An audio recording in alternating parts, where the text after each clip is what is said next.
자, 한번 PPT LED 영상에 띄워봐 주시고, 기도의 집 중심의 선교 2회고요. 부제는 SC 선교와 열방 부흥의 마중물입니다. SC 선교가 뭘까? 뒤에 나옵니다. 자, 기도의 집 중심의 선교 2회 함께 살펴보도록 하겠습니다. 먼저 들어가며 함께 보시겠습니다.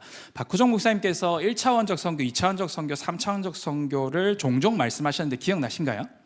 이 1차원적, 2차원적, 3차원적은 결코 하이라키가 아닙니다. 1차원은 뭔가 이렇게 임페리어하고 열등하고, 3차원은 우등하고, 그게 절대 아닙니다. 그냥 차원을 설명을 하다 보니 어떤 이 선교의 다양성과 전략의 다양한 방법들을 이렇게 하나에 담아내다 보니 이제 워딩이 1차원, 2차원, 3차원, 점선면, 뭐 이렇게 표현이 된 거지. 1차원은 굉장히 막 하등하고 열등한 것이고, 3차원이 굉장히 슈페리어한 거고, 굉장히 우등한 거고, 다 여기로 가야 되기 아닙니다. 그 점을 염두를 해두고 시작하겠습니다. 그래서 1차원적 선교는 뭐냐면 아웃리치 나가는 겁니다. 아웃리치 나가고 전도하고 또 구제하고. 그래서 실제 아웃리치 나가가지고 두 가지를 많이 하지 않습니까? 전도하고, 그 다음에 이렇게 바리바리 싸가가지고, 요즘에 K푸드도 열풍인데 한국 과자도 해주고 한국 라면 막 끼리 주고 막 이제 그렇게 하는 게 이제 1차원적 선교예요. 가장 여러 지역 교회들에서 아주 광범위하게 사용되어지는 선교 전략이고 선교 방법입니다. 2차원적 선교는 뭐냐면 지역 교회를 개척하는, 소위 말해 파송 선교사를 보내가지고 그 지역에서 장기 거주 선교사로서 교회를 개척하고 제자 훈련을 하고, 그리고 현지 사역자를 양성해내는 겁니다. 이게 이제 제대로 하는 교회들, 정말 선교를 제대로 하고 파송 선교사들을 보내고 한 국가 한 족속을 타겟팅해갖고 진짜 제대로 사역하는 교회들, 지역 교회들은 바로 이게 이루어집니다. 그래서 지역 교회들을 실제 한국 선교사님에 가서 지역 교회를 개척하면서 동시에 제자 훈련하면서 현지 지도자들 양성해서 그 사람한테 이양해주고 다음 또 옮겨가서 또 개척하고, 이렇게 하면서 신학교도 세우시고 학교도 세우시고, 그러면서 한 나라 한 족속을 변화시키는, 그게 이제 제법 건설적으로 제법 규모 있게 선교하는 모습이 바로 2차원적 선교라고 할 수 있습니다. 근데 3차원적 선교는 뭐냐?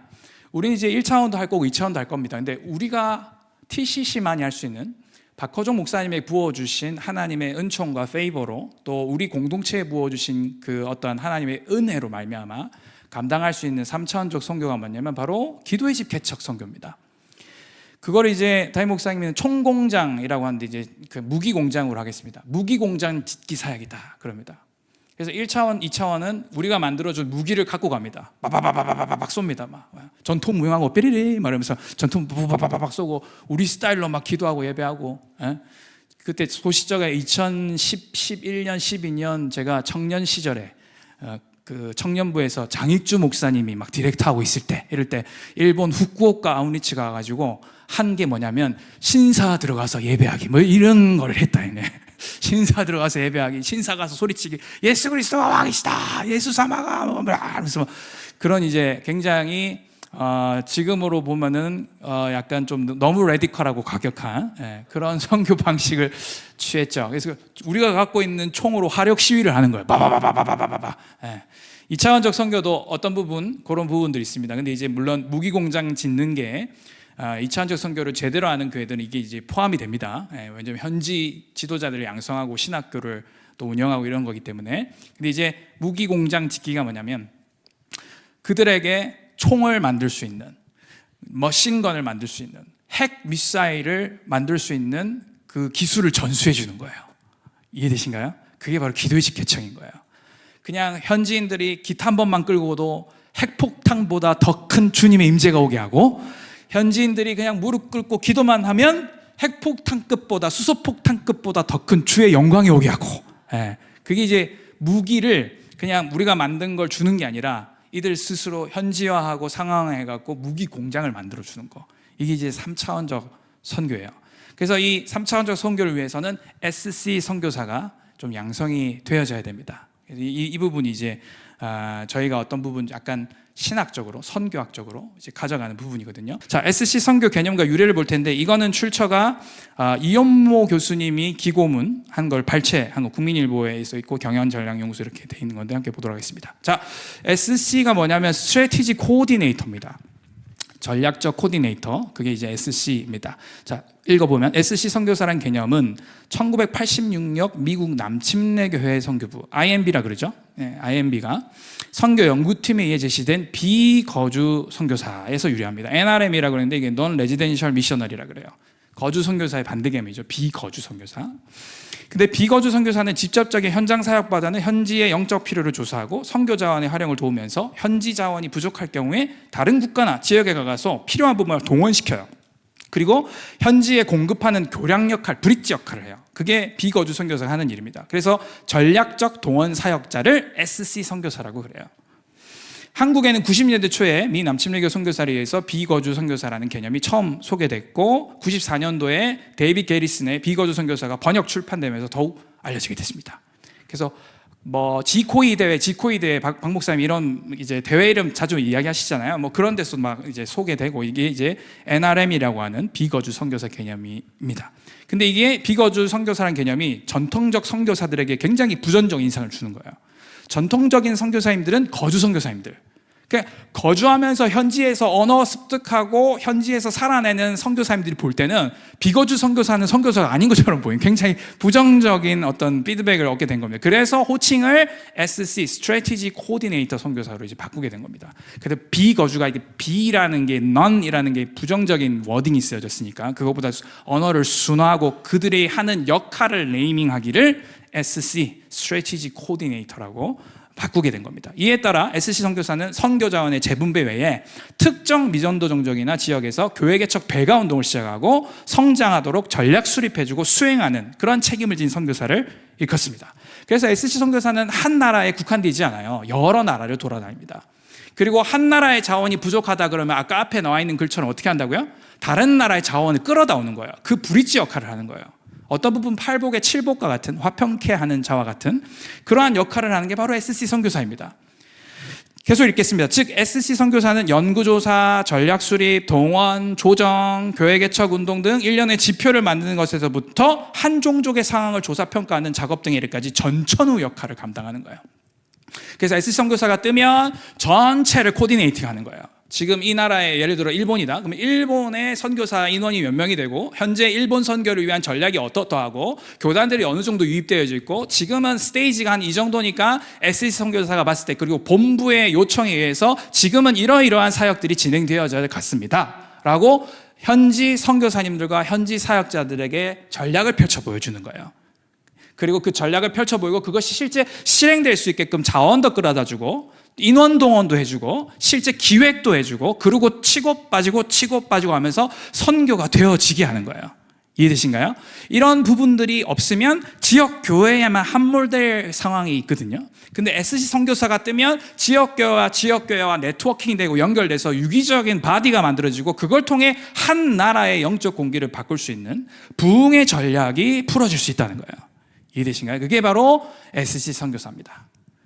박호 목사님이 어떤 개념으로 사역하고 계신지 SC 선교사 개념만 여러분들이 붙잡아도 오실 겁니다. 아마 목사님의 선교 사역의 족적이 이해되어지실 거예요. 이게 바로 SC 선교사의 SC 선교의 개념입니다. 자, 그래서 전략이 중요해요. 스트래티지가 굉장히 중요해요. 그래서 전략에 대해서 우리가 살펴볼 거고 전략의 성경적 기초, 전략의 선교학적 기초 살펴보고 마무리할 거예요. 아시겠죠? 그래서 전략의 정의, 그다음에 전략의 성경적 기초, 전략의 선교학적 기초 보고 우리 이야기하고 마칠 겁니다. 자, 우리 먼저 전략의 정의 보겠습니다. 자, 이거 이제 2, 3, 4번은 자, 이 책 교회와 선교사를 위한 선교 전략 총론 요 책에서 인용 발췌. 어제 지난주 은율 목사님은 모방 인용 발췌라고 하던데 저도 모방 인용 발췌하였습니다. 자, 전략이 뭔가? 전략은 미래지향성이란 과정을 위한 계획이 합쳐진 게 전략입니다. 자, 볼게요. 첫 번째 미래지향성입니다. 전략은 미래와 관련이 있습니다. 그죠? 그래서 전략이란 어떤 목표를 어떻게 성취하는가에 대한 거고 전략은 사역팀으로 하여금 주님, 이 백성이 어떻게 되기를 원하십니까? 하고 여쭤보는 거예요. 앞으로 되어질 일에 대해서. 그죠? 그래서 전략이라면 다분히 미래지향적입니다. 미래로 나아가기 위한 길들을 만들어야 되니까 당연히 전략을 짤 수밖에 없는 거죠. 맞습니까? 그래서 미래지향적이고 두 번째는 과정을 위한 계획, 프로세스가 있다는 거예요. 전략에는 항상 프로세스가 있다는 거예요. 전략은 계획을 개발하는 겁니다. 전략에는 꿈 혹은 비전과 함께 비전에 도달하기 위한 과정이 동반되게 돼 있어요. 그죠? 그 비전을 이루기 위한 반드시 프로세스가 동반됩니다. 따라서 전략에는 기도하는 가운데 미래에 대한 올바른 분별력을 갖는 것뿐만 아니라 미래 비전을 성취하기 위한 세부적 활동 계획을 개발하는 것까지 포함되어 있어요. 그게 이제 전략입니다. 그죠? 그래서 이 두 가지가 합쳐진 게 바로 전략입니다. 그래서 존 마크 트웨리는 이렇게 이야기하셨습니다. 선교 전략은 주님께서 분부하신 모든 민족을 제자로 삼는 과업을 성취하기 위한 포괄적인 과정이다. 이렇게 정의를 하고 있습니다. 이 책의 저자시거든요. 존 마크 트웨리 저분이십니다. 그래서 마태복음 28장 18절 19절 주님께서 우리에게 분부하신 이 지상 대명령, Great Commandment라고 하는 이 지상 대명령을 성취하기 위한 포괄적 과정이 바로 선교 전략입니다. 자, 그래서 전략 피라미드를 이 책에서는 이렇게 표현하고 있어요. 선교의 신학적 기초, 선교학적 이론, 지역 연구, 그리고 전략이 도출되는 거예요. 그러니까 여러분들이 지금 보고 있는 TCC의 선교는 꼭대기인 겁니다. 오늘은 뭘 본다는 거예요? 바텀을 본다는 거예요. 베이스먼트를 보겠다는 거예요. 좌우지간 오늘은 성경적 신학적 기초, 선교학적 이론 보고 위를 딱 보는 거예요. 자, 한번 보겠습니다. 먼저 전략 개발의 성경적 관점에 대해서 살펴보겠습니다. 총 10가지인데 일단 아서 글라서가 한 말을 들어보겠습니다. 이분 2009년도에 작고하셨고 퓰러 신학교에서 선교학 하셨고 중국 내지선교에서 활동하신 아주 선교학계에서는 굉장히 아주 저명한 분이십니다. 이분이 뭐라고 하시냐면 전략은 반드시 세상의 현재 상태를 간파한 가운데 하나님 나라의 중요성에 대한 하나님의 마음과 모든 민족 가운데서의 그리스도의 구속적 활동을 그 핵심에 두어야 된다. 제가 의도적으로 강조해서 읽었는데 3가지 강조점 여러분 캐치하셨습니까? 첫째, 세상의 현재 상태를 간파해야 돼요.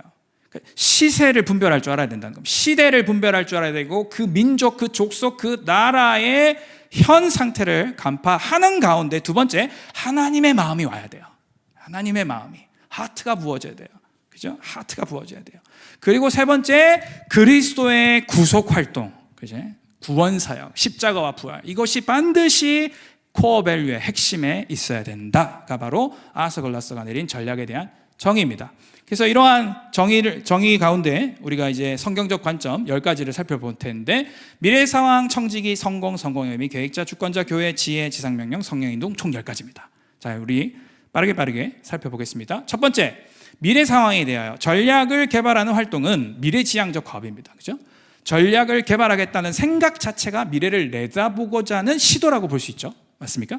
그래서 미래에 대한 올바른 신학을 확립할 필요가 있고요. 그래서 야고보는 전략가들에게 미래에 대한 성경적 관점을 제시해주고 있습니다. 자, 여기 보시면 야고보서 4장 13절에서 16절인데요. 들으라, 너희 중에 말하기를 오늘이나 내일이나 우리가 어떤 도시에 가서 거기서 1년을 머물며 장사하여 이익을 보리라 하는 자들아, 내일 일을 너희가 알지 못하는도다. 너희 생명이 무엇이냐? 너희는 잠깐 보이다가 없어지는 안개니라. 너희가 도리어 말하기를 주의 뜻이면 우리가 살기도 하고 이것이나 저것을 하리라 할 것이거늘 이제도 너희가 허탄한 자랑을 하니 그러한 자랑은 다 악한 것이니라. 이렇게 이야기하고 있습니다. 13절, 들으라, 어떤 자가 도시에 가서 1년을 머물며 장사해서 이익을 본대요.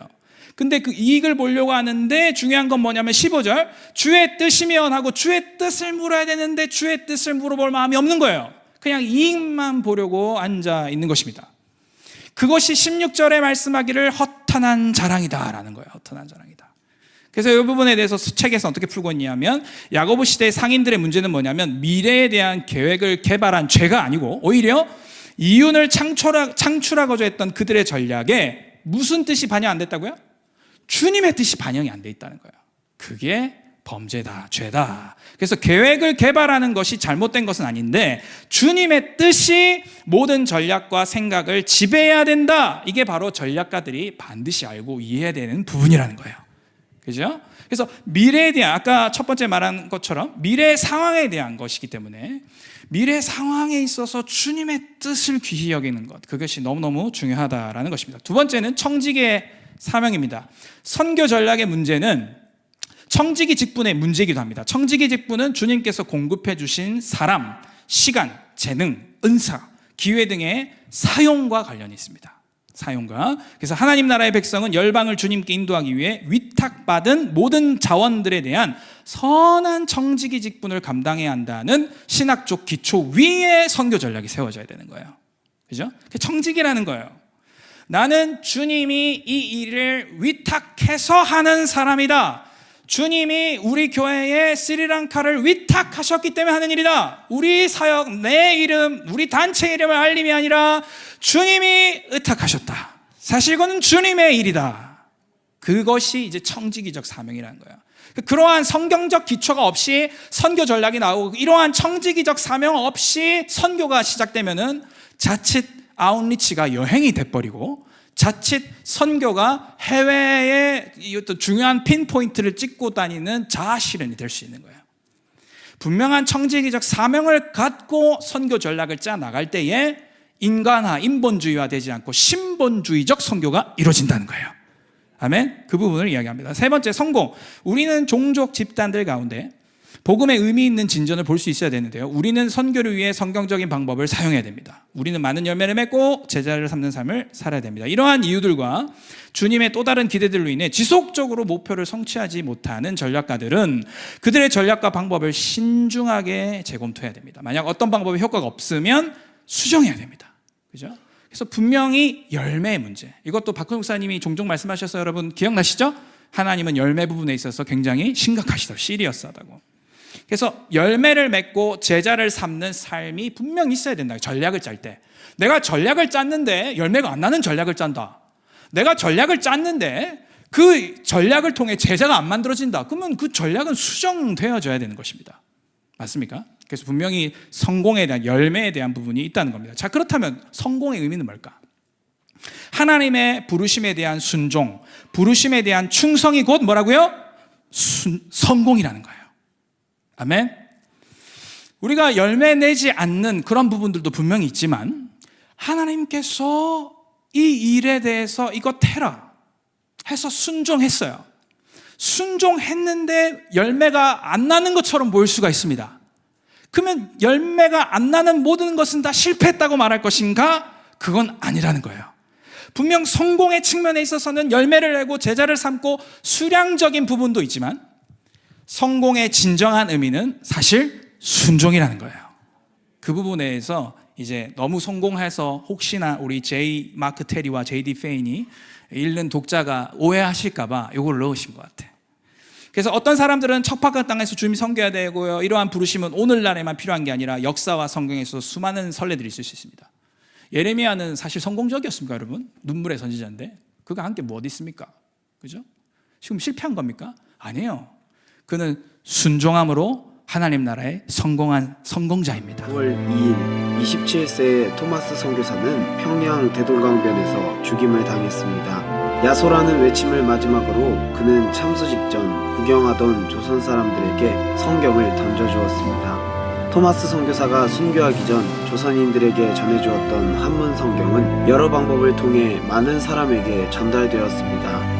후일 그들은 강서와 평양교회 설립자가 되었고 토마스를 죽이려 했던 박충권은 안주교의 영수가 되었습니다. 또 성경을 받아 벽지로 사용했던 영문주사 박영식의 집은 평양 최초의 교회인 평양 장대현교회의 터가 되었습니다. 비록 한국에 도착하자마자 죽임을 당하였지만 토마스 선교사는 한국 개신교회의 초석이 되었습니다.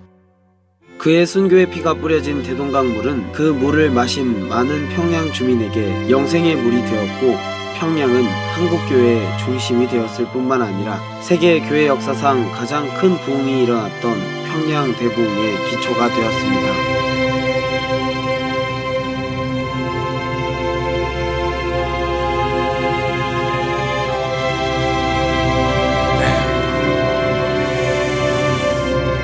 이렇습니다. 자, 토마스 선교사님 실패한 겁니까?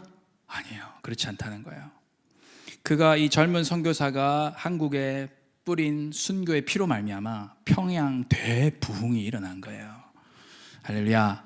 그래서 우리에게 있어서 성공의 의미의 진정한 의미는 바로 순종인 것입니다. 아멘. 그러한 순종에서 선교 전략이 도출되어져야 되는 것입니다. 자, 5번. 하나님께서 계획하신다는 거예요. 하나님은 위대한 전략가십니다. 여러분 믿으십니까? 하나님은 여러분 인생을 향한 전략들이 다 있으세요. 아멘. 하나님은 여러분 일터를 향한 전략이 있으십니다. 하나님은 여러분의 캠퍼스를 향한 전략이 있고, 하나님은 여러분의 각 자녀를 향한 분명한 전략이 있으십니다. 우리 주님은 위대한 전략가이십니다. 그분은 과거에도 실행되었고 현재에도 진행 중이고 미래에서 지속될 영원한 계획을 개발하신 분이 바로 우리 하나님이십니다. 그래서 하나님이 계획하신다는 분명한 성경적 기초가 이렇게 루트되어 뿌리 내려져 있어야 됩니다. 그리고 하나님은 주권자이십니다. 아멘. 하나님의 백성이 미래에 대해 계획을 개발할 수 있는 능력을 갖고 있지만, 그죠? 모든 계획은 하나님의 주권 가운데 개발되어야 된다. 믿으십니까? 네, 우리가 생각하고 영감을 받고 전략을 짤 때에 이런 사람들을 만나고 저런 사람들을 만나고 하나님이 주권자가 되신다는 거예요. 이를 성취하시는 여호와신다는 거예요. 아멘. 그분이 바로 우리 하나님, 여호와 하나님, 이를 성취하신 분이 바로 우리 하나님이십니다. 그리고 7번째, 하나님은 교회를 통해 일하십니다.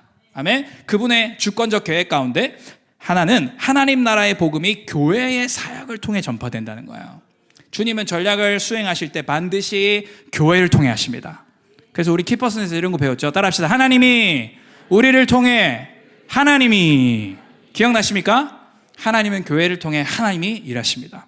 8번째, 지혜의 은사입니다. 지혜는 하나님으로부터 오는 은사이고 금은보다 귀중한 것입니다. 전략을 개발하고자 하는 사람은 지혜의 사람이 되어야 돼요. 통찰력이 있어야 됩니다. 지혜는 누구한테 오죠? 하나님으로부터 오는 거예요. 아멘. 그래서 여호와를 경외함이 모든 지혜의 근본이지 않습니까? 여호와를 경외하고 그분을 사랑하고 그분을 예배하는 자에게 지혜가 오는 거예요. 그분에게 전략이 오는 겁니다. 이 부분에 대해서 도외시할 수 없는 거예요. 그러니까 아무리 PhD의 디민의 박사의 디그리가 있어도 이런 책들을 파도 주님이 지혜 주시지 않으면 말짱 꽝이라는 거예요. 아멘. 정말 그렇지 않습니까? 이 방 안에도 박사들이 계신데 PhD가 저희 MD부 다닐 때 그 최응식 박사님 그러더라고. PhD의 약자가 뭔지 아냐? 모르겠습니다. Permanent Head Damage다 이러시더라고. 영구적 머리 손상. 그게 PhD다 이러시더라고. 그리고 다른 이제 제가 횃불 출신인데 횃불 TT의 다른 분은 여러분들이 MD부를 하면 할수록 여러분이 더 고개가 속여줘야 되는 것은 여러분이 알고 있는 이 지엽적 지식도 다 알지 모르지 않냐. 지금 마스터 디그리를 한다고 해서 이 목회학이라고 하는 마스터 디그리를 하는데도 여러분 모르는 건 이만큼 많지 않냐.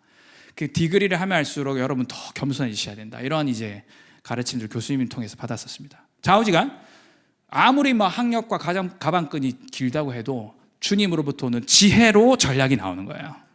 아멘입니까? 지혜가 정말 필요합니다. 9번째, 지상명령의 본질과 성교입니다. 신약 성경은 예수님과 초대교회가 하나님 나라의 복음 전파에 최고의 우선순위를 부여했던 사실을 보여줍니다. 가난한 사람, 귀신 들린 사람, 병자들을 만났을 때 그들의 필요를 채워줬죠. 하지만 그리스도의 구원의 복음으로 초대하는 것을 결코 잊지 않았어요. 그게 신약 초대교회의 선교의 모습입니다. 하나님의 선교는 죄에 대한 회개와 예수 그리스도에 대한 믿음을 촉구하는 사명이 그 중심에 반드시 있어야 됩니다. 아멘. 근데 이런 부분들을 자꾸 흐트러뜨려 놓는 게 자유주의 신학이에요. 복음이 중심이 돼야 되고 선교의 십자가 부활이 시퍼렇게 살아있어야 되는데 자꾸 사회 참여와 구제나 뭔가 사회 활동이나 이런 부분들로 선교가 변질되어서는 안 된다라고 이 저자들께서 말씀하고 있는 것입니다. 마지막 10번째, 성령의 인도하심입니다. 성령 하나님은 우리를 홀로 내버려 두지 않으십니다. 아멘. 고아와 같이 우리를 내버려 두지 않으십니다. 성령님은 우리를 가르치시고 성령은 우리가 가야 할 길을 인도하십니다. 아멘. 성령님은 현장의 영이고 성령님은 선교의 영. 아멘. 성령의 인도함을 받아야 됩니다. 만약 전략가들이 성령을 신뢰하지 않고 전략을 개발하면 그것은 하나님이 원하시는 계획이 될 수 있다 없다? 없다는 겁니다. 그래서 반드시 성령의 인도를 받아야 된다라고 이야기하고 있습니다. 자, 10가지 한 번 더. 미래 상황, 청지기, 성공, 성공의미, 계획자, 주권자, 교회, 지혜, 지상명령, 성령의 인도. 바로 이게 아까 전략 피라미드의 가장 베이스먼트에 있는 겁니다. 이게 저희가 선교하는 선교 사역을 하고 저희가 해외 선교를 할 때의 신학적, 성경적 기초가 되는 거고 요 하나하나가 다 TCC에 녹아져 있는 거예요. 아멘입니까? 벌써 계획자, 주권자 할 때 키퍼슨 원리로 2개 그냥 훅 하고 지나갔잖아요. 그제? 하나님이 우리를 통해 하나님이 교회까지 커버되네. 계획자, 주권자, 교회. 지혜 이런 것들도 우리가 얼마나 많이 이야기했습니까? 지상명령 말할 것도 없고 성령의 인도는 더 말할 것도 없고 그지? 이러한 성경적인 백그라운드가 우리가 토양이 갖춰져 있는 거예요. 이해되십니까? 우리 이런 토양 가운데 그 다음에 선교학적 기초를 하나 더 올려보겠습니다. 자, 4번하고 이제 5번 하면 끝입니다. 네, 자, 4번. 선교학적 기초는 7가지가 있어요. 자, 필요와 수용성, 전도, 사회적 네트워크, 상황화, 재생산성, 현지 주제적 개발, 출구 전략, 이렇게 7개입니다. 이게 이제 아까 거는 성경적인 거고 이거는 선교학적인 겁니다. 자, 함께 보겠습니다. 첫 번째, 필요와 수용성입니다.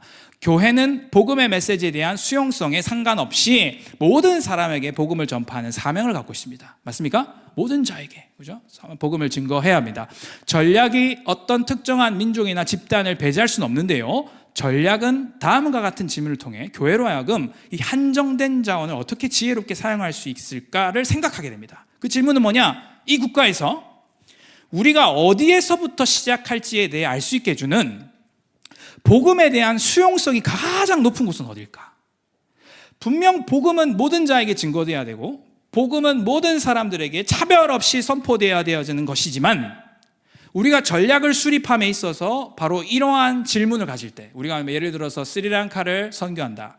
그러면 스리랑카라는 국가를 선택했을 때 우리가 어디에서부터 시작을 해야 이 복음을, 이 기도의 집 선교 전략을 가장 수용하고 스펀지처럼 빨아들여서 이거를 폭발적으로 온 나라 가운데 확대 재생산시킬 수 있을까를 생각해 보는 것. 그게 이제 선교학적 기초의 첫 번째인 필요와 수용성이에요. 필요가 있어야 될 거 아닙니까? 우리가 선교를 할 때에 이러한 선교를 합니다 그러는데 현지인들은 뭐 쳐다보지도 않고 우리는 기도의 집 싫은데요 이러면은 저희가 어떻게 가고 그래도 기도의 집을 해야 돼 이렇게 할 수는 없지 않습니까? 그지? 그래서 필요와 수용성이 있는 그 화평한 그룹, 평화의 그룹을 만나는 게 굉장히 중요합니다. 그게 첫 번째고, 두 번째, 전도입니다. 하나님 나라를 위한 많은 좋은 일을 위해 전략을 개발할 수도 있겠지만 예수 그리스도의 복음을 전파하는 것보다 더 중요한 것은 아무것도 없습니다. 믿으십니까? 특히 전도가 그 중심에 있지 않은 전략은 선교 전략이 아닙니다. 분명히 이 마크 테리와 제이디 페인이 이야기를 하고 있습니다. 전도를 등한시하는 선교 전략은 뭐와 다를 바가 없다고요? 비즈니스와 다를 바 없다는 거예요. 선교 전략은 깨끗한 물을 공급해 줌으로 해서 주민들에게 영원히 목마르지 않는 물을 주는 것을 반드시 어떻게 돼요? 포함되어져야 되는 거예요. 빵을 줄 뿐만 아니라 영원히 줄이지 않는 생명의 빵을 나누어 줘야 된다는 거예요. 아멘? 이게 사실 백인 선교사들의 뼈아픈 말이에요. 백인 선교사들은 이런 물량 공세를 하다가 실패한 경험들이 있거든요. 그래서 어느 선교 이 대회 같은 데서 아니다 우리가 이제 더 이상 물량 거부 퀀티티가 아니라 퀄리티로 나아가야 된다. 이렇게 변환된 사례가 있습니다. 더콜이 아니고 콜투올이라든지 그러한 YWAM 또 CCC 그다음에 위클리프 성경 번역회 이런 세계 굵직한 선교 지도자들이 모여있는 그런 콜투올이라고 하는 그런 단체가 있는데 그런 데서 우리는 이제 퀀티티를 넘어 퀄리티로 가야 된다. 양적, 물량적 선교가 아니라 이제 질적 선교, 퀄리티적 선교를 해야 된다. 그 퀄리티의 중심 골자가 뭐냐? 지상대명령이다. 너희는 가르쳐 지키게 하라. 할렐루야. 가르쳐 지키게 하는 것에 대해서 우리 백인 선교사들이 서양권 선교사들이 조금 등한시했다. 너무 침례를 베풀고에만 집중한 것 같아. 너희는 가서 모든 민족으로 제자를 삼아 아버지 아들과 성령의 이름으로 침례를 베풀고 가는 거에만 집중했고 침례를 주는 거에만 집중했는데 이제 우리가 선교의 전략을 바꿔야 될 때가 온 것 같다. 그것은 바로 가르쳐 지키게 하자 해서 그것들을 바꾸면서 탑재가 얹어진 게 기도의 집 운동이고요, 예배 운동이고요, 부흥에 대해서 이야기를 하기 시작했고요. 그런 일들이 이 21세기 지나가면서 굴지의 그러한 세계 선교 전략가들이 그런 이야기들을 한 것입니다. 그래서 반드시 전략을 개발함에 있어서 선교학적 기초가 되어야 될 건 바로 전도인 거예요. 전도, 복음인 거예요. 한마디로. 아멘. 복음이 시퍼렇게 살아있어야 되는 거예요. 아멘. 기도의 집 선교도 마찬가지예요. 복음이 시퍼렇게 살아있어야 되는 거예요. 아멘. 하나님의 어린 양 예수 그리스도를 노래할 때에 그 복음이 시퍼렇게 살아서 기도실 가운데 우리가 기도의 집 사역을 하는 그곳에 복음이 막 그냥 아주 아웃스탠딩하게 두드러지게 드러나야 되는 거예요. 아멘. 기도의 집 선교를 통해 복음이 더 복음되어지는 은혜가 있게 되길 축원합니다. 세 번째는 사회적 네트워크인데요. 이 전략은 사회가 매우 강한 개인주의적 사회나 집단주의적 사회에서도 새로운 회심자를 그들의 사회적 네트워크로부터 축출하여 관계를 단절하지 않아야 할 뿐 아니라 선교사는 기존의 사회적 네트워크를 통해 복음이 전파된 것을 볼 수 있어야 된다. 이 개념이 빠져버리면 어떻게 되는지 아세요? 굉장히 극단적이게 됩니다. 굉장히 극단적이게 돼요. 무슬림 문화 다 싸그리 무시하고 여자 히잡 써야 되는데 히잡 안 쓰고 뭐 이런 거 있죠. 일본에서는 또 일본의 나름의 문화와 이런 것들 있지 않습니까? 그죠? 서로 민폐를 주지 않고 피해를 주지 않고 근데 그 다 깨버리는 거예요. 사회적 네트워크가 선교학적으로 결여되면 어떻게 되냐면 제국주의적 선교로 변질되게 됩니다. 그래서 칼과 총을 들고 그냥 밀어붙이는 거예요. 그냥 문화적으로. 우리 방식을 밀어붙이는 거예요. 그래서 사회적 네트워크라고 하는 선교학적 기초가 없게 되면 이런 우를 범하게 되는 거예요. 바로 이제 그거고, 그게 이제 연결된 게 상황화입니다. 3번이랑 연결된 게 상황화예요. 자, 모든 선교 전략은 반드시 선교지에 대한 정확한 문화적 지식을 바탕으로 개발해야 한다는 사실을 언급할 필요가 있습니다. 여기서 말하는 문화적 지식은 그 지역의 비그리스도인들과 잠재적인 동역자가 될 수 있는 기존 그리스도인들에 대한 이해를 포함하고 있는 거예요. 그렇죠? 앞에 거랑 연결되죠, 그죠? 그러니까 자연인이라고 하는 넌 크리스천과 기존 신자들을 어떻게 하면은 함께 어우러져 갈 수 있는가에 대한 부분들이 포함된 게 바로 상황화입니다. 상황화는 굉장히 중요합니다. 우리 TCC의 리더 목자들이라면 선교학 용어 중에 하나인 상황화는 반드시 알고 가셔야 되는데 여러분들을 위해 3분 30초짜리 영상을 준비했습니다. 같이 보시죠. 상황화에 대해서.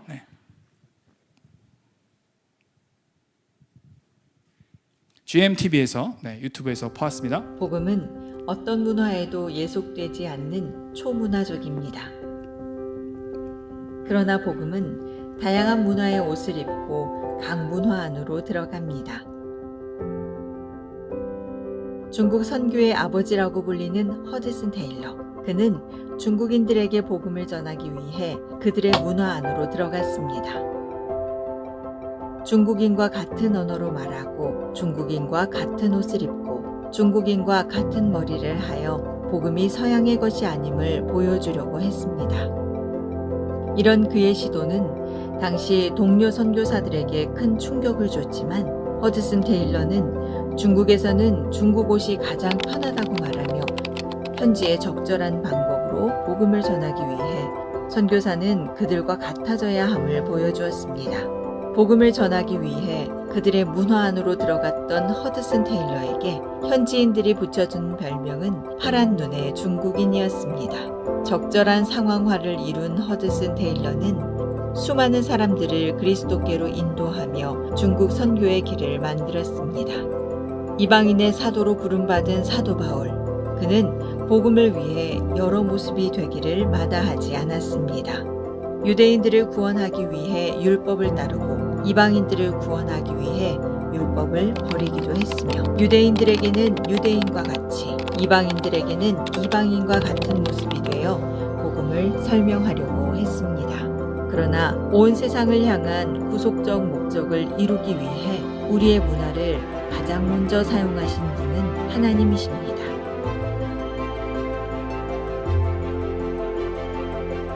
예수님은 유대인으로서 율법을 배우고 회당에서 모였으며 아람어를 사용하고 목수라는 직업을 가지셨습니다. 특정한 지역, 역사, 문화, 상황 속의 사람이 되신 예수님의 성육신은 모든 사람들을 구원하시려는 하나님의 선교 전략이었습니다.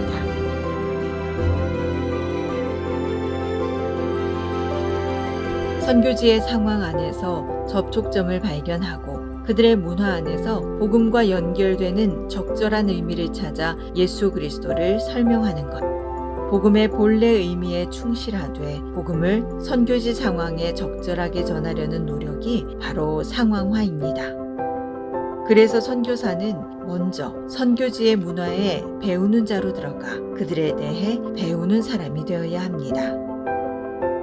그들의 문화를 잘 이해한 선교사가 그들에게 가장 적합하게 복음을 전할 수 있기 때문입니다. 상황화가 잘 이루어졌을 때는 그들을 복음화할 뿐 아니라 복음이 그들의 타락한 문화와 세계관까지 변화시키는 놀라운 일을 보게 됩니다. 예수님의 성육신, 우리를 향한 하나님의 상황화, 선교사는 그들의 문화를 배워야 합니다. 선교사는 그들의 문화를 살아내야 합니다. 네, 이 정도 상황화 3분 30초짜리 영상인데 조금 개념 잡히시나요? 그래서 상황화가 선교학에서 선교학 마스터 디그리 할 때 상황화만 한 학기 배웠던 것 같아요. 네, 그래서 다양한 문화를 말해주시고 그 다음에 이 문화에 맞게 복음을 한번 전해봐라 이러한 실습도 해보고 실제로. 그래서 소시적에 선교한국 갔다 와서 미션 퍼스펙티브스 할 때 그 필독서 중에 하나가 파인애플 스토리라고 있거든요. 그게 상황화에 대한 굉장히 좋은 이야기 중에도 하나, 굉장히 얇은 책인데 그런 것들도 있고 했었습니다. 그래서 상황화가 굉장히 중요합니다. 여러분 일터에서 만약에 전도하고 싶으시면 상황화 필요하실 거예요 아마. 요즘엔 함부로 일터에서 뭔가 종교 포교 활동이나 이렇게 어려운 데가 있기도 하고 다소 쉬운 데도 있기도 하고 IT 업계에서 말하는 또 용어가 다르고 그죠? 또 제조업에서 말하는 용어가 다르고 상황화가 돼야 돼요 사실. 상황화라고 하는 이 신학적인 성교학적인 띠임은 굉장히 우리 삶에 밀접하게 연관되어져 있습니다. 그래서 상황화가 성교학적으로 이렇게 본바탕이 되어 있어야 되고, 다섯 번째 재생산성, 총 7가지인데 지금 다섯 번째 하고 있습니다. 재생산성을 고려하지 않은 전략 개발은 새신자들과 교회들이 그들에게 제시되었던 모델을 재생산할 수 없는 매우 복잡한 전략이 될 위험을 배제할 수가 없습니다. 이 말이 무슨 말이냐면, 우리가 선교 전략을 만들어서 스리랑카, 일본에 갖다 줬어요. 근데 현지인들이 못 따라한다. 그거는 안 된다 이거예요. 이해되죠? 재생산이 가능해야 돼요. 왜냐하면 우리가 우리의 어떠한 프로그램을 하는 게 아니라 성경에 있는 걸 그대로 증거했다면, 성경에 있는 진리이고 본질이면 당연히 재생산이 가능한 거예요.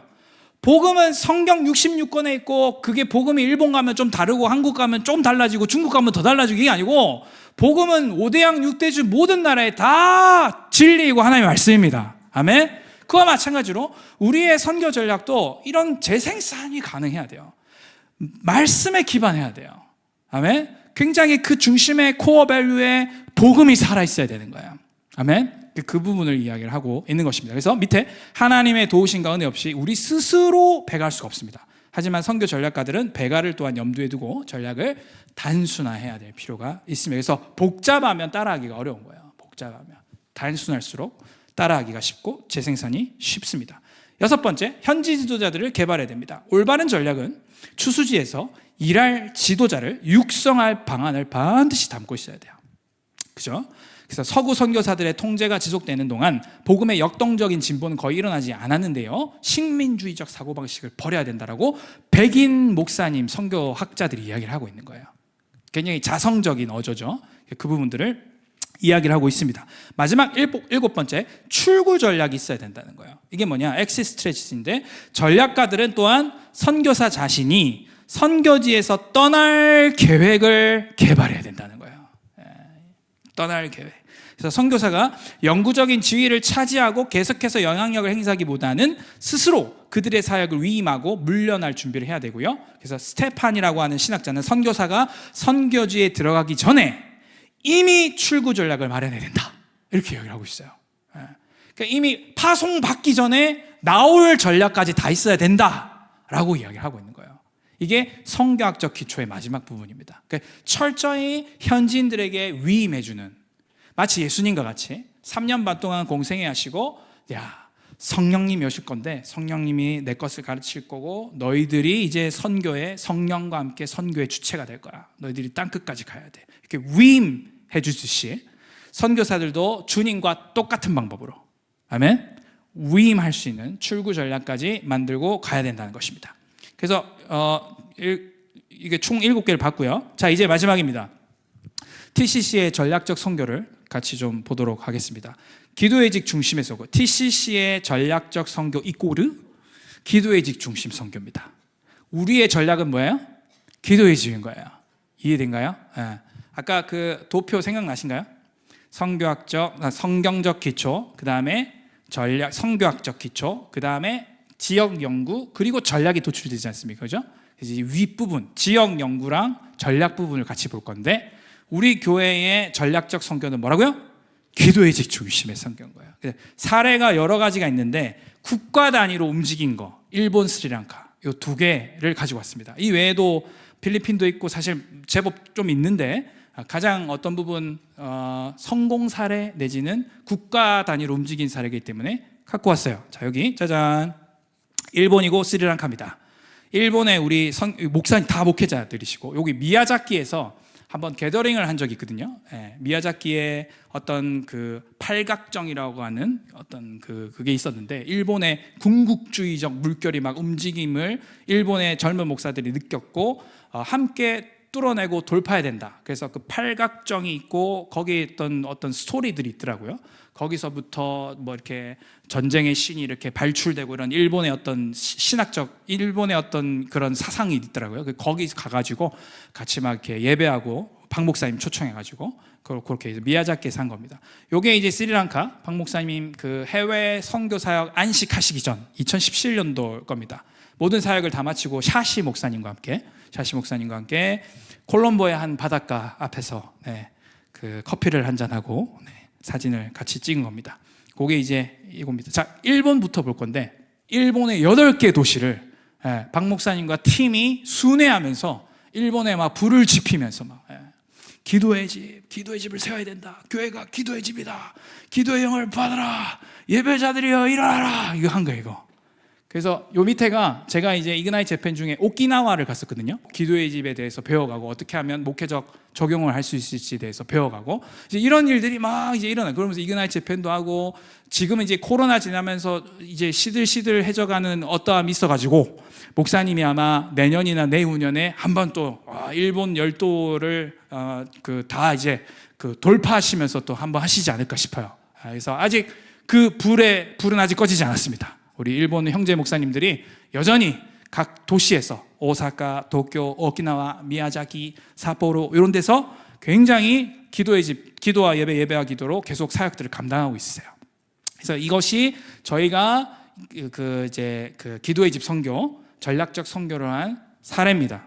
그 다음에 스리랑카 2017년도, 그 다음에 2018년도 목사님 포스터, 제 포스터 위에는 목사님 강의하실 때, 저기 앉아있는 분들은 다 목회자 리더들이에요. 목회자 리더들이고, 이분들이 목사님이 이제 18년도 돼가지고 해외 못 나간다 그러니까 우리 해양 빌딩 있을 때 와버렸어요. 스리랑카 선교사님들이 그때 비행기표를 탈 때 목회자 사례비 1년 연봉을 태워야 돼. 1년 연봉을 써야 한국 오는데 그 값집을 하고 오신 거예요. 스리랑카 목회자분들이. 한국에 오셔갖고 실제 배우고 기도실 보고 가고, 그 다음에 세미나 듣고 막 기도하고, 오산리 기도원도 가시고 어디도 가시고 막 이렇게 그랬던 일이에요. 그래서 이렇게 목회자들한테 기도의 집을 가르쳤고, 목회자들이 그걸 필요로 했어요. 특히 평화의 사람이었던 샤시 목사님, 정소연 선교사님이 굉장히 그걸 필요로 했고, 그걸 테이크업 해갖고, 여기 밑에 보시면 제 거 이제 그 포스터 보시면 Organized by National Prayer Committee 돼 있죠. 그리고 AG 돼 있잖아요. 그게 Assembly of God이에요. 스리랑카는 하나님의 성의 교단이 제일 커요. 근데 Assembly of God이라고 하는 교단에 내셔널 프레이어 국가 기도 커미티 위원회가 있는데, 그 국가 기도 위원회의 위원장이 샤시 목사님이라. 그러니까 샤시 목사님이 우리로 말하면 침례 교단 총회의 국가 기도 위원회 위원장이니까, 이분이 깃발 들면은 침례교가 어셈블리 오브 교단이 움직이는 거예요. 이해되세요? 그러니까 샤시 목사님 깃발 딱 드니까 어셈블리 오브 갓 교단, 스리랑카 전체에 AG에 소속되어 있는 목회자들이 다 모이신 거예요. 350명 정도. 그분들이 모이셔, 다는 아니고요. 다 모였다기보다 모였던 거예요. 정확하게. 모인 거예요. 그래서 그게 한 350명 정도고, 목사님이 해외 안식이 걸려갖고 이제 제가 가게 된 거죠. 혼자 비행기 타고. 혼자 가서 제 처음으로, 머리 털라고 처음으로 목회자 350명 앞에서 메시지 3박 4일 내내 저 혼자 한 날. 혼자 한 때. 그때가 저 때예요. 그래서 이걸 통해서 2차, 3차로 이현주 선교사님 들어가고, 뭐 4차로 팀 들어가고, 최근에도 갔다 오셨잖아. 그지? 김기수 안수 집사님과 여러 팀들이 또 가가지고, 거기서 막 그 귀 안 들린 사람 귀 열리고, 할렐루야, 기도하고 예배하고 1차원적, 2차원적 선교를 했죠. 맞습니까? 그런 것들을 하고 오는 거예요. 계속 연결이 되고 있고, 온고잉이고, 샤시 목사님 그 올해에 한번 여기서 간증하신 적도 있잖아요. 그죠? 그렇게 되어지는 거예요. 전략 피라미드를 보셨죠? 성경적 신학적 기초가 뭐예요? 10가지. 그 다음에 성교학적 이론은 뭐예요? 7가지예요. 맞습니까? 그리고 지역 연구에서 전략이 도출돼야 되는데, 일본과 스리랑카의 특이점 뭔지 아세요? 지역 연구하기 전에 현지인이 온 거예요. 우리가 스리랑카 타겟팅 하자, 일본 타겟팅 하자 한 것도 아닌데, 일본 같은 경우는 그 젊은 목사님들, 그분들이 박 목사님한테 찾아와서 기도의식 가르쳐 달라고, 센세 기도의식 가르쳐 달라고, 우리의 오야붕이 되어 달라고 이러시고, 샤시 목사님 같은 경우도 꿈에, 정선 선교사님 꿈에 TCC가 나오고 박 목사님이 나와가지고 그냥 와서 기도의 집 아무것도 모르는 상태에서 성령의 인도함을 받고 왔다고 오셔서, 목사님 스리랑카 오셔야 됩니다. 그분들 저처럼 경상도 사투리 쓰시거든요. 목사님 저처럼 스리랑카 오셔야 됩니다. 이래가지고 열린 게 스리랑카예요. 그러니까 남편분이 샤시 목사님, 현지인이시고, 제가 일본의 목사님들이 박 목사님과 교회에 붙여지고, 스리랑카의 현지 목사님들이 박 목사님과 우리 교회에 붙여지는 걸 보고 뭐를 처절히 깨달았냐면, 한 영혼 안에 천하가 있구나. 정말 한 영혼 안에 천하가 있구나. 하나님께서 우리에게 주신 기도의 집 중심의 선교라고 하는 이것을 어떻게 10분 활용하게끔 하는 주님의 전략은 뭐였냐면, 현지 목회자를 붙여주시는 거였어요. 지역 연구하기도 전에, 전략 도출하기도 전에 이미 우리는 성경신학적 기초, 성교학적 이론적 기초가 되어져 있는 바디였기 때문에, 이것을 열방 가운데 섬김으로 하나님이 아웃풋하는 하나님의 방법은 뭐였냐면, 현지 지도자들을 붙여주는 거였었어요. 그리고 그 현지 지도자들이 하나님의 통로, 축복의 통로가 되어지고, 그분들이 일어나니까 나라가 움직이는 거예요. 일본이라는 나라가 저 오키나와에서 홋카이도까지 들썩들썩거리고, 스리랑카라고 하는 그 작은 섬이 들썩들썩거리는 거예요. 에오지라고 하는 하나님의 성회라고 하는 교단의 목회자들이 여기저기서 기도의 집을 하겠다고, 우리도 철회하겠다고, 힌두의 어떠함들을 뛰어넘어 스리랑카가 기독교 국가가 되기를 원한다고, 그렇게 하면서 일어난 것입니다. 저는 이 사례를 보면서, 우리 교회의 선교 사례를 보면서 정말 한 영혼 안에 천하가 있는 것이구나, 그걸 처절하게 깨닫습니다. 그러면서 마지막 슬라이드인데요, 열방 부흥의 마중물로서의 기도와 예배에 대해 생각하게 되는 거예요. 자, 우리 말씀 함께 보실까요? 시편 67편 5절 말씀 같이 읽겠습니다. 시작. 하나님이여, 민족들이, 아멘. 하나님, 민족들이 주를 찬송하게 하소서. 모든 민족으로 주를 찬송하게 하소서. 아멘. 하나님, 열방이 기쁘게 되기를 원합니다. 열방이 찬양하기를 원합니다. 이 시편 기자의 고백입니다. 다음에 요한계시록 7장 9절 10절 있습니다. 시작. 이 일 후에 내가 보니 각 나라와 족속과 백성과 방언에서 아무도 능히 셀 수 없는 큰 무리가 나와 흰 옷을 입고 손에 종려가지를 들고 보좌 앞과 어린 양 앞에 서서 큰 소리로 외쳐 이르되, 구원하심이 보좌에 앉으신 우리 하나님과 어린 양에게 있도다. 아멘, 아멘. 각 나라, 족속, 방언, 백성, 아무도 능히 셀 수 없는 큰 무리가 흰 옷을 입고 손에 종려가지를 들고 외치는 거예요. 구원하심이 보좌에 앉으신 이와 어린 양에게 있도다. 할렐루야. 우리는 기도의 집 선교를 하고 있습니다. 기도의 집 선교가 무엇이라 그랬습니까? 교회가 기도의 집 되게 하도록 돕는 역할입니다. 목회자들이 기도하는 자들로, 돌파하는 자들로 일어나게끔 서포팅하는 것입니다. 무기 공장을 지어주는 것입니다. 그들이 퀀티티를 넘어 퀄리티적인 미셔널 사명을 감당할 수 있도록 그들의 사명을, 현지인들의 사명을 고치시켜주고 일깨워주는 것입니다. 다시 목회의 본질적 사역인 기도와 예배에 집중하도록 도와주는 것입니다. 키퍼슨이라는 티칭을 통해, 선십이라는 티칭을 통해 기도의 집이라는 티칭을 줘서, 그것이 성경에 기초한, 성경에 나와 있는 하나님의 진리라고 믿고 선포할 때에, 하나님은 우리 바디를 통해, 하나님은 방코정 목사님 통해, 하나님은 여기에 있는 여러 예배자를 통해 하나님은 하나님 일을 행하시더라는 것입니다. 아멘. 우리는 예배, 기도에 대한 결이 좀 다르죠, 그죠? 우리에게 예배는, 일반 교회에서의 예배는 설교 듣는 거로 생각하기 쉬운데, 우리는 예배가 뭡니까? 임재, 하나님의 얼굴을 구하는 것. 예배 어떻게 15분, 20분 만에 끝내요, 그지? 30분, 40분, 우리 또 이제 12월 셋째 주 되면 우리 48시간 연속 예배할 거예요. 연속 예배하고 1년에 한 번 72시간 데이비 텐트 하면서 그냥 예배는 뭡니까? 주님을 만나는 것입니다. 주님의 얼굴을 구하는 것입니다. 그냥 설교 듣고 땡, 축도 끝나고 땡이 아니고 주님을 만나는 것입니다. 그분의 임재, 그분의 영광을 구하는 것이 바로 예배인 것입니다. 기도, 하나님의 나라와 의를 먼저 구하는 게 우리에게 기도인 것입니다. 기복적 기도가 아닌 것입니다. 기복주의적이고 개인주의적이고 인본주의적 기도가 아니라 우리가 선포하고 우리가 원하고 우리의 스피릿, 우리의 색깔, 우리 공동체의 기도의 색깔은 바로 그의 나라와 그의 일을 먼저 구하는 기도인 것입니다. 또한 돌파하는 기도인 것입니다. 우리는 영적 세계를 믿기 때문에 영적 전쟁하는 기도인 것입니다. 뚫어내고 돌파하고 천장을 넘어 옥상을 넘어 저 하늘을 지나 돌파하자는 게 무엇인지를 아는 성도들이 바로 저와 여러분들입니다. 바로 이러한 스피릿, 이러한 결, 이러한 컬러, 이러한 영성 스피리추얼리티를 갖고 있기 때문에 우리 공동체에서 선교가 나가지면 다른 1차원적, 2차원적 선교한 다른 선교 형태와 전략이 풀어지나니 그게 바로 3차원적 선교이고 기도의 집 중심의 선교인 거예요. 아멘. 그걸 위해 거주하면서 하는 거주 선교사적 개념이 아니라 스트래티지 코디네이터라고 하는 SC 선교사로 비거주이지만 전략을 짜주고 동원을 해주고 치고 빠지면서 한 나라가 하나님의 나라가 되게끔 한 나라의 주님의 통치와 다스림이 오게 하게끔 돕는 사역이 우리 교회와 박호정 목사님이 감당해내고 계시는 선교 사역인 거예요. 아멘. 이 개념 모르면 오해하게 됩니다. 그러니까 집회 다니시는 줄 알아요. 아니라는 거예요.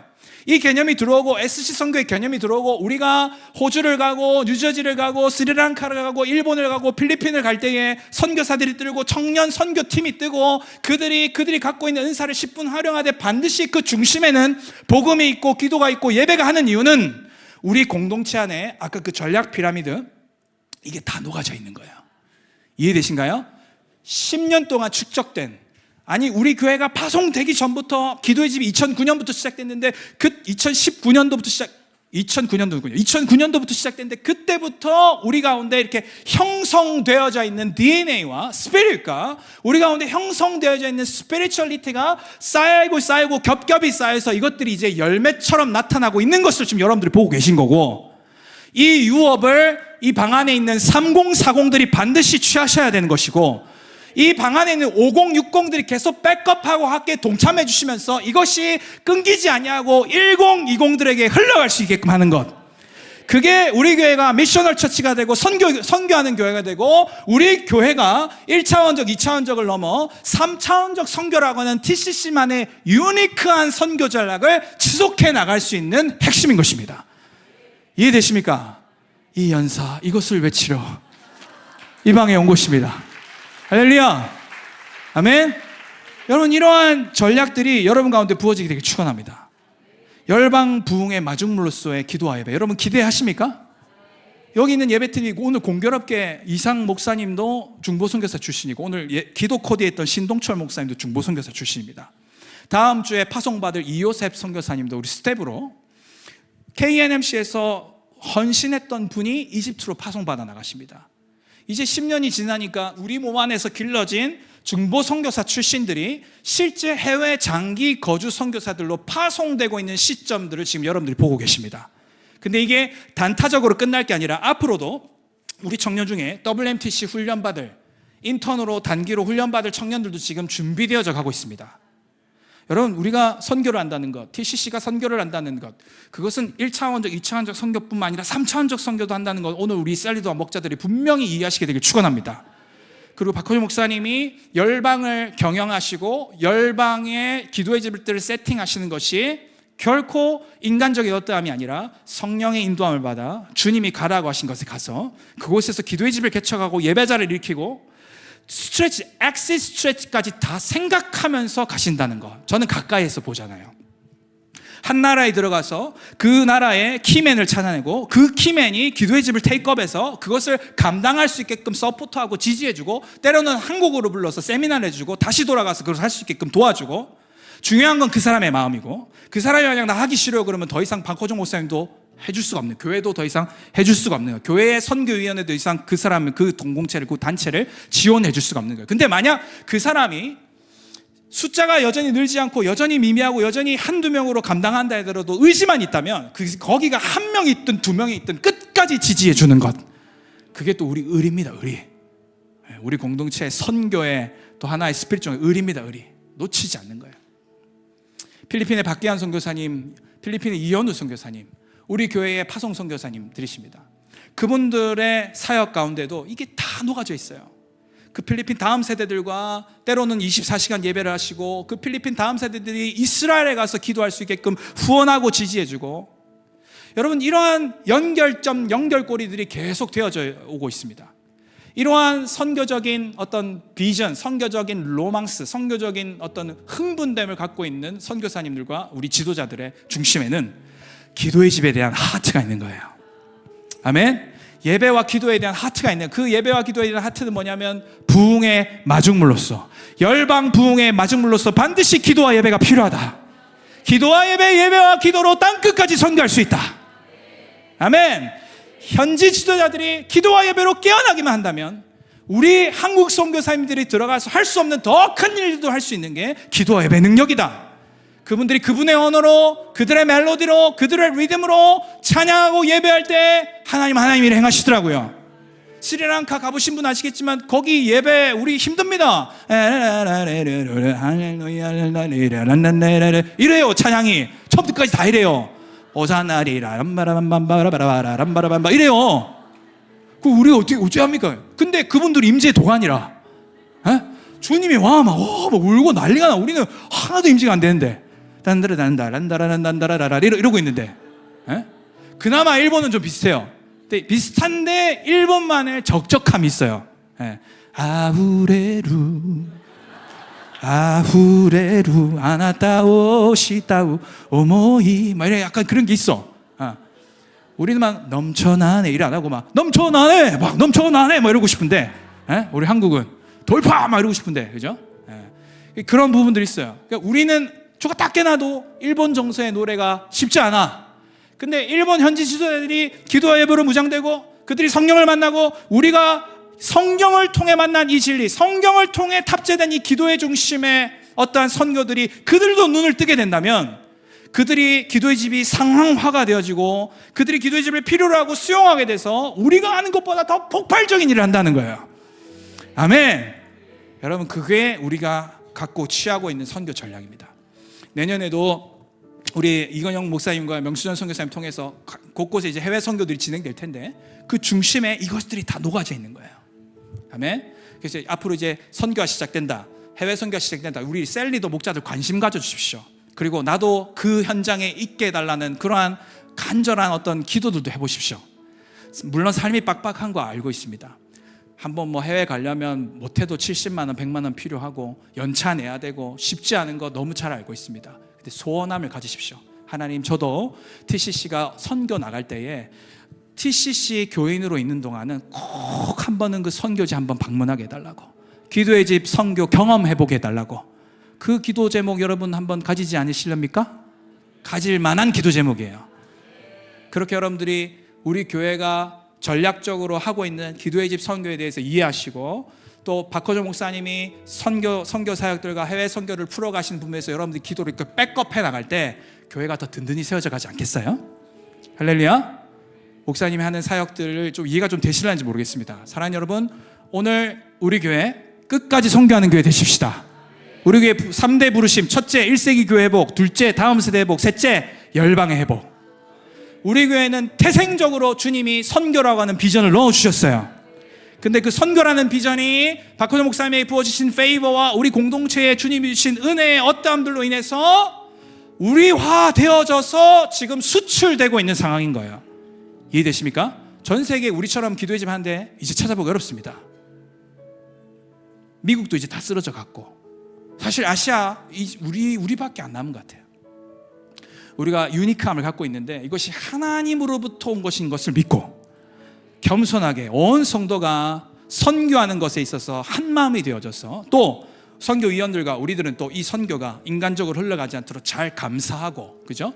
감리 감독 역할을 하면서 정말 하나님이 일이 되게끔 하면서 아름답게 세계 선교를 감당하며 저 훗날 요한계시록 7장의 그 말씀과 같이 각 족속과 백성과 방언이 흰옷을 입고 구원하심이 보좌에 앉으시니와 어린 양에게 있도다 라고 할 때에, 찬양하기 시작할 때, 노래하기 시작할 때에 우리도 그 안에 있는 TCC가 되기를 축원합니다.